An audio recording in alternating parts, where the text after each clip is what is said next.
Eudokia Palaiologina, or Greek, epsilon upsilon delta omicron kappa iota alpha pi alpha lambda alpha iota omicron lambda omicron gamma iota nu alpha. c. 1265 to 18 September 1302. Was the third daughter of Byzantine Emperor Michael VIII Palaiologos and his wife, Theodora, a grandniece of Emperor John III Doukas Vatatzes of Nicaea. In 1282 Eudokia married in Constantinople John II Megaskomnenos, Emperor of Trebizond, with whom she had two sons, Alexios and Michael. In 1298, after her husband's death and the ascension of her son Alexios II, she returned to her brother's court at Constantinople, taking her younger son Michael with her.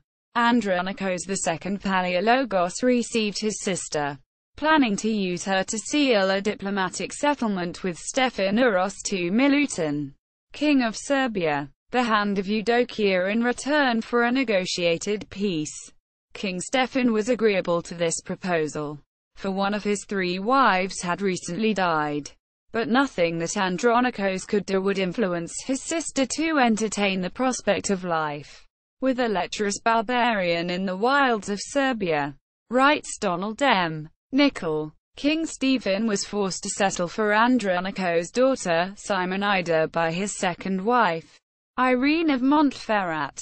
Meanwhile, Alexios II decided for himself to marry Jakeli, and Georgian princess, his uncle Andronikos II, who had been appointed his guardian by his father, wanted this marriage annulled. He had planned for Alexios to marry the daughter of the high court official Nicaea Chalmnos. Eudokia used the pretext of inducing her son to dissolve the marriage to obtain her brother's permission to return to Trebizond in 1301. Upon arriving, she instead advised her son to keep his Georgian wife. Eudokia died in the following year, and William Miller speculates she was buried in the Church of St. Gregory of Nyssa.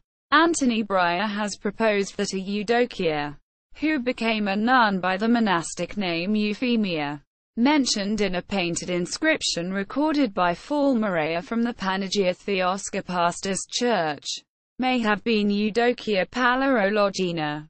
This Eudokia has not been satisfactorily proven to be a member of the House of the Great Komnenoi, and Breyer offers a number of objections to any identification.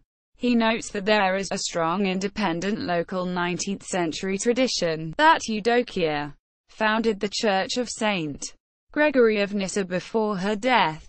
Lastly, Breyer notes that it would not be surprising if she would have wished to put not only distance but a nun's veil between herself and her brother's ruthless and alarming marital plans, which included Mongol and Turkish alliances for other female members of his family, before she died in 1302.